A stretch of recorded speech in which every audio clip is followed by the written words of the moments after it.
ತಾಲೂಕಿನ ದಾಸನಪುರ ರಂಗನಾಥಸ್ವಾಮಿ ಬೆಟ್ಟದ ತಪ್ಪಲಿನಲ್ಲಿ ವಿಶ್ವಮನನಿ charitable trust ವತಿಯಿಂದ ಶ್ರೀ ಪಂಚಮುಖಿ ಆಂಜನೇಯ ಸ್ವಾಮಿ ಪ್ರತಿಷ್ಠಾಪನೆ ಹಾಗೂ ನೂತನ ದೇವಸ್ಥಾನ ಲೋಕಾರ್ಪಣೆ ಗುರುವಾರ ಅದ್ದೂರಿಯಾಗಿ ಜರುಗಿತು. ಅರಕಲಗೂಡು ದೊಡ್ಡ ಮಠಾಧೀಶ ಶ್ರೀ ಮಲ್ಲಿಕಾರ್ಜುನ ಸ್ವಾಮೀಜಿ, ಶ್ರೀ ಬಸವರಾಜೇಂದ್ರ ಸ್ವಾಮೀಜಿ, ಶ್ರೀ ಮಹಾಂತ ಸ್ವಾಮೀಜಿ ಅವರು ದೇವರ ಪ್ರತಿಷ್ಠಾಪನಾ ಪೂಜಾ ಕಾರ್ಯದಲ್ಲಿ ಭಾಗವಹಿಸಿ ಭಕ್ತರಿಗೆ ಆಶೀರ್ವಚನ ನೀಡಿದರು. ದೇವಾಲಯ ಉದ್ಘಾಟನೆ ಅಂಗವಾಗಿ ವಿವಿಧ ಪೂಜಾ ವಿಧಾನಗಳು ವಿಧಿವತ್ತಾಗಿ ನಡೆದವು. ಗಂಗಾಪೂಜೆ, ಕುಂಭಕಳಸದೊಂದಿಗೆ ಮೆರವಣಿಗೆ, ಕಲಶಾಭಿಷೇಕ, ಮಹಾಮಂಗಳಾರತಿ, ಮಹಾಪೂರ್ಣಾಹುತಿ ನಡೆಯಿತು. ದಾಸನಪುರ ಸೇರಿದಂತೆ ಸುತ್ತಮುತ್ತಲ ನೂರಾರು ಸಂಖ್ಯೆಯಲ್ಲಿ ಭಕ್ತರು ಪಾಲ್ಗೊಂಡು ದೇವರ ದರ್ಶನ ಪಡೆದರು. ಎಲ್ಲ ಭಕ್ತರಿಗೆ ಪ್ರಸಾದ ವಿತರಣೆ ನಡೆಯಿತು. ಶ್ರೀ ಪಂಚಮುಖಿ ಆಂಜನೇಯ ಸ್ವಾಮಿ ದೇವಸ್ಥಾನದ ನಿರ್ಮಾಣ, ಪ್ರತಿಷ್ಠಾಪನೆ ಹಾಗೂ ಇತರೆ ಅಭಿವೃದ್ಧಿಯನ್ನು ವಿಶ್ವಮನನಿ ಚಾರಿಟಬಲ್ ಟ್ರಸ್ಟ್ನ ಅಧ್ಯಕ್ಷರಾಗಿರುವ ಖ್ಯಾತ ವೈದ್ಯ ಡಾಕ್ಟರ್ ವಿಶ್ವನಾಥ್ ಅವರು ಸ್ವಯಂ ಪ್ರೇರಿತವಾಗಿ ನಿರ್ವಹಿಸಿದ್ದಾರೆ. ಈ ಭಗವಂತನ ಪುಣ್ಯ ಕಾರ್ಯದಲ್ಲಿ ಅವರು ಇಡೀ ಕುಟುಂಬ ಜತೆಯಾಗಿ ನಿಂತು ಸಹಕರಿಸಿದೆ. ಇವತ್ತಿನ ಆಧುನಿಕ ಕಾಲದಲ್ಲಿ ಲಕ್ಷಾಂತರ ರು ವ್ಯಯ ಮಾಡಿ ಸಮಾಜಕ್ಕೆ ದೇವಾಲಯ ನಿರ್ಮಾಣ ಮಾಡುವ ಪುಣ್ಯ ಕಾಯಕವನ್ನು ಮಾಡುವವರು ವಿರಳ ಎನ್ನಬಹುದು. ಆದರೆ ವೃತ್ತಿಯಲ್ಲಿ ವೈದ್ಯರಾಗಿರುವ ಡಾಕ್ಟರ್ ವಿಶ್ವನಾಥ್ ಅವರು ಸರ್ಕಾರ ಅಥವಾ ಇತರೆ ಯಾವುದೇ ಮೂಲದಿಂದಲೂ ಆರ್ಥಿಕ ನೆರವು ಪಡೆಯದೆ ತಮ್ಮ ಕುಟುಂಬದ ಚಾರಿಟಬಲ್ ಟ್ರಸ್ಟ್ ಮೂಲಕ ಇಂತಹ ಮಹಾನ್ ಕಾರ್ಯವನ್ನು ಒಬ್ಬಂಟಿಯಾಗಿ ನಿರ್ವಹಿಸಿದ್ದಾರೆ.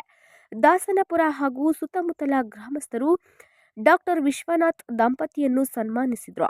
ಮುಖಂಡರಾದ ಬೆಮ್ಮತ್ತಿ ಸುರೇಶ್, ಮಾಗೋಡು ಬಸವರಾಜು ಸೇರಿದಂತೆ ಇತರರು ಭಾಗವಹಿಸಿದ್ರು. ದಾಸನಪುರ ಇಲ್ಲಿ ಈ ಕ್ಷೇತ್ರದ ಮಧ್ಯದ ಭಾಗದಲ್ಲಿ ಶ್ರೀ ಪಂಚಮುಖಿ ಆಂಜನೇಯ ಸ್ವಾಮಿಯ ದೇವಸ್ಥಾನವನ್ನು ಈ ದಿನ ನಾವು ಏನು ಎಲ್ಲರ ಸನ್ನಿಧಿಯಲ್ಲಿ ಬೆಳಗ್ಗೆ ಪ್ರಾತಃ ಕಾಲ 7 ಗಂಟೆಗೆ ಕಳಸಗಳನ್ನು ತಂದು ಪ್ರತಿಷ್ಠಾಪಿಸಿ ಹಾಗೆಯೇ ಸ್ವಾಮಿಗೆ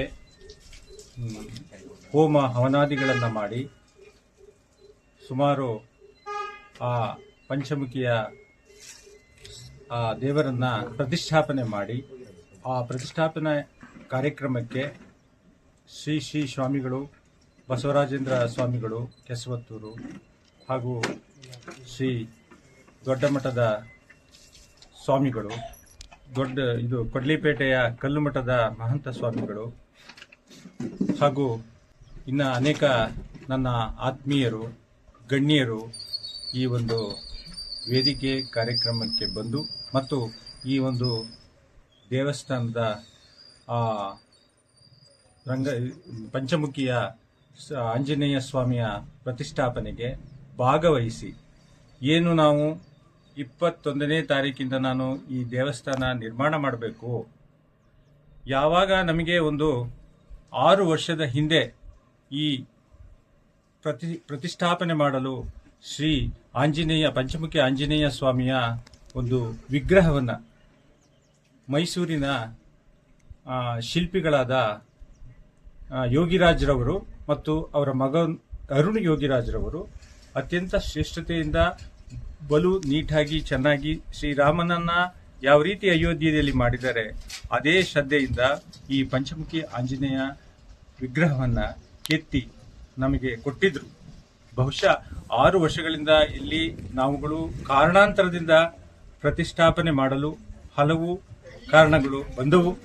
ಆದರೆ ಆ ಭಗವಂತನ ಒಂದು ಅನುಗ್ರಹದಿಂದ ಕೇವಲ 15 ದಿನದಲ್ಲಿ ನನಗೆ ಆ ಭಗವಂತನ ಪ್ರೇರಣೆಯಾಗಿ ಏನು ನಾವು ತಿರುಪತಿಯಲ್ಲಿ ಶ್ರೀ ವೆಂಕಟೇಶ್ವರ ತಿರುಪತಿ ತಿಮ್ಮಪ್ಪನ ಮಧ್ಯದಲ್ಲಿ ಹೇಗೆ ಆಂಜನೇಯ ಸ್ವಾಮಿ ಇದ್ದಾನೋ ಅದೇ ರೀತಿ ಇಲ್ಲೂ ಕೂಡ ಆಗಲಿ, ಈ ಕ್ಷೇತ್ರ ಬೆಳವಣಿಗೆ ಆಗಲಿ ಅಂತ ನಾನು ಕೇವಲ 15 ದಿನಗಳಲ್ಲಿ ಈ ಒಂದು ಕಾರ್ಯನ ಅತ್ಯಂತ ಯಶಸ್ವಿಯಾಗಿ ಹಾಗೂ ಇಲ್ಲಿನ ಎಲ್ಲ ಸ್ನೇಹಿತರು, ಅಣ್ಣ ತಮ್ಮಂದಿರು, ಈ ಗ್ರಾಮದವರು, ಪಕ್ಕದ ಗ್ರಾಮದವರು ಎಲ್ಲ ನನ್ನ ಜೊತೆಗೆ ಕೈ ಜೋಡಿಸಿ ನನ್ನ ಕೆಲಸಗಳಿಗೆ ಹಗಲು ರಾತ್ರಿ ಎನ್ನದೆ ಕೆಲಸ ಮಾಡಿ ಈ ಒಂದು ಹಂತಕ್ಕೆ ತಂದು ಏನು ಇಷ್ಟು ದಿನಗಳಲ್ಲಿ ನಾವು ಇಲ್ಲಿ ವಿದ್ಯುತ್ ವ್ಯವಸ್ಥೆ, ನೀರಿನ ವ್ಯವಸ್ಥೆನೂ ಕೂಡ ಮಾಡಿ ಆ ದೇವರ ಪ್ರತಿಷ್ಠಾಪನೆಯನ್ನು ಮಾಡಿದ್ದೇವೆ.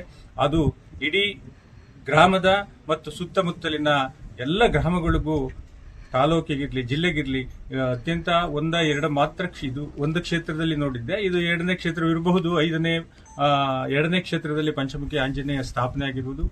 ಅದೇ ರೀತಿ ಇಡೀ ಸುತ್ತಮುತ್ತಲ ಗ್ರಾಮಕ್ಕೆ, ತಾಲೂಕಿನ ಎಲ್ಲ ಭಕ್ತ ಬಾಂಧವರು ಇಲ್ಲಿ ಬಂದು ಆ ದೇವರ ದರ್ಶನವನ್ನು ಮಾಡಿ, ಆ ಪಂಚಮುಖಿ ಆಂಜನೇಯ ಎಂದರೆ ಸರ್ವ, ಅವನು ಯಾವುದೇ ಕೆಲಸ ಆಗುವುದಿಲ್ಲ ಅಂತಕ್ಕಂಥದ್ದನ್ನ ನಾವು ಇತಿಹಾಸ ಪುರಾಣಗಳಲ್ಲಿ ನೋಡಿದ್ದೇವೆ. ಅಂತಹ ಮಹಾನ್ ಶಕ್ತಿಯುಳ್ಳ ದೇವ ಪಂಚಮುಖಿ ಆಂಜನೇಯ.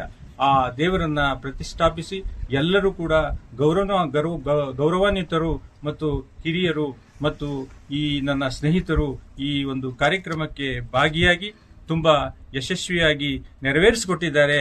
ಅವರೆಲ್ಲರಿಗೂ ನನ್ನ ಅಭಿನಂದನೆಗಳು. ಹಾಗೂ ಈ ಒಂದು ಕಾರ್ಯಕ್ರಮದಲ್ಲಿ ದಾಸೋಹ ಕಾರ್ಯಕ್ರಮವನ್ನು ಕೂಡ ಏರ್ಪಡಿಸಿದ್ದು, ದಾಸೋಹವನ್ನು ಬಂದಂತ ಭಕ್ತಾದಿಗಳು ಮಾಡಿಕೊಂಡು ತುಂಬಾ ಖುಷಿಯಾಗಿ ಆ ಪರಮಾತ್ಮನ ಪಂಚಮುಖಿ ಆಂಜನೇಯನ ದರ್ಶನ ಮಾಡಿಕೊಂಡಿದ್ದಾರೆ. ನನ್ನ ಕುಟುಂಬ ವರ್ಗದವರು ಎಲ್ಲರೂ ಕೂಡ, ನನ್ನ ತಂಗಿಯರು, ತಮ್ಮಂದಿರು ಹಾಗೂ ನನ್ನ ಮಕ್ಕಳು, ನಾವೇನಿದು ಇವತ್ತು ವಿಶ್ವ ಮನನಿ ಚಾರಿಟಬಲ್ ಟ್ರಸ್ಟ್ ಅಂತ ಇದೆ. ನಾನು, ನನ್ನ ಪತ್ನಿ ಶ್ರೀಮತಿ ಮಮತಾ ಹಾಗೂ ಡಾಕ್ಟರ್ ನಮ್ರತಾ, ನಿಶಾಂತ್ ಹಾಗೂ ಪುರುಷೋತ್ತಮ್, ಹೀಗೆ ಒಂದು ನಮ್ಮ ಚಾರಿಟಬಲ್ ಟ್ರಸ್ಟ್ ವತಿಯಿಂದ ಇದನ್ನು ಮಾಡಿದ್ದೇವೆ. ಹಾಗೆ ಎಲ್ಲರಿಗೂ ಕೂಡ ಆ ಭಗವಂತ ಒಳ್ಳೆಯನ್ನ ರಕ್ಷೆಯನ್ನ ಕೊಡ್ಲಿ, ಆಯುರಾರೋಗ್ಯವನ್ನ ಕೊಡ್ಲಿ, ಈ ಎಲ್ಲ ಗ್ರಾಮಗಳಿಗೂ ಅನುಕೂಲವಾಗ್ಲಿ ಅಂತ ಹೇಳಿ ನಾನೊಂದೆರಡು ಮಾತುಗಳನ್ನ ಮುಗಿಸ್ತೇನೆ.